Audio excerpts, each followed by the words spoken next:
Well, I'm finally doing it, guys. I'm doing the most overdone video topic ever. 343 Industries being absolutely terrible. Now, for those of you who don't know, Halo Studios, formerly 343 Industries, is the current developer of the Halo series and have been since 2012. And they have done nothing but fumble at every single step.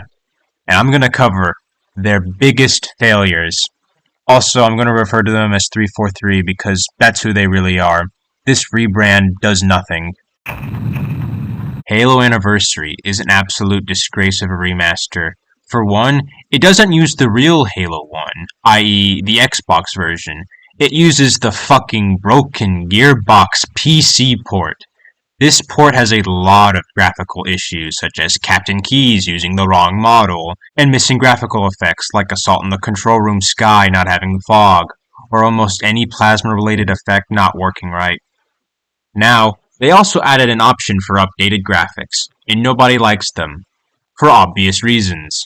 Not only do the new graphics not line up with the geometry, they also look bad and aren't accurate to what the original was going for. So, 343 pulled a Disney Star Wars and changed the entire lore of Halo when they obtained the rights to it. 343 enthusiasts say that they like that they did this because 343 expanded the lore. To that I say, why should you care about the lore when they can just throw it all away, as they have previously shown? Halo 4 is an atrocity. It is a contender for one of the worst games I have ever played in my entire life. It is so not fun that it must be seen to be believed. The game is ugly, it's so colorless, so overdesigned, and the color grading actually makes me feel sick, specifically in the mission Shutdown. Like, I remember in my Legendary playthrough, I actually got a headache. It looks so bad. The gameplay is so unfun. Basically, you run into an area with no ammo and fight the worst enemies in video game history. These are knights, and they can hold long-range insta-kill weapons, and can teleport out of your range of fire and regain all the health they lost from you wasting your freaking limited ammo on them. The story is literally this. Morbius goes, "It's composing time," and tries to compose all of Earth. Master Chief stops him, but out-of-character Cortana dies. The Master Chief Collection has been out for over 10 years, and still doesn't work. Sure, 343 patched out the glitch where if you shoot at the floor it damages other players, but achievements still don't work correctly. I have 5 that just straight up won't unlock no matter what I do. Halo 2 Anniversary is still broken and crashes a lot. The multiplayer is still filled with cheaters that can permaban you. Halo 1 still has this problem where the jump is delayed by a full second.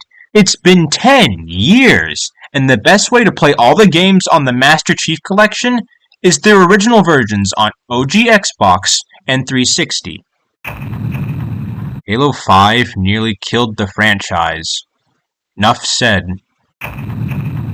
Halo Infinite is a disaster. Like, I could make an hour-long video on it alone. The game, like, where do I even begin? How about the development? Well, nobody at 343 Industries can code, so they have to rely on contractors to code for them.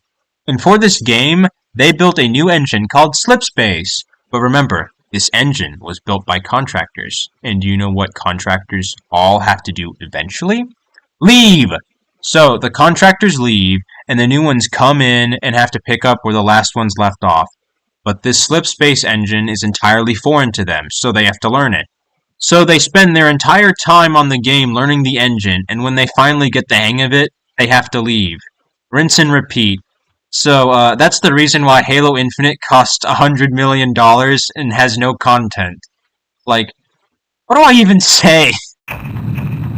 This is the main reason I am making this video. So, when 343 got the rights to Halo, they also got all beta files and such from the previous developers, Bungie. And so they commissioned a bunch of modders to uncover these files and to try to get them in working order. Well, it turns out, and this is coming from actual members of the dig site team, that not only was 343 not paying these people, they expected them to put out AAA quality and the workload was enough for a full-time job. Oh yeah, all of the dig site team's work will only ever be available on PC, despite most of Halo's audience being on Xbox. I'd like to end this video on a positive note, but there is none. 343 will never get fired for their incompetence, because they aren't just a company Microsoft owns. They are a branch of Microsoft, and so they can't be fired. So the only real way change will happen is if somebody buys Halo off of Microsoft. But that will probably never happen. So don't buy another 343 product new again. Always get a used copy so you won't give a single penny to this terrible company.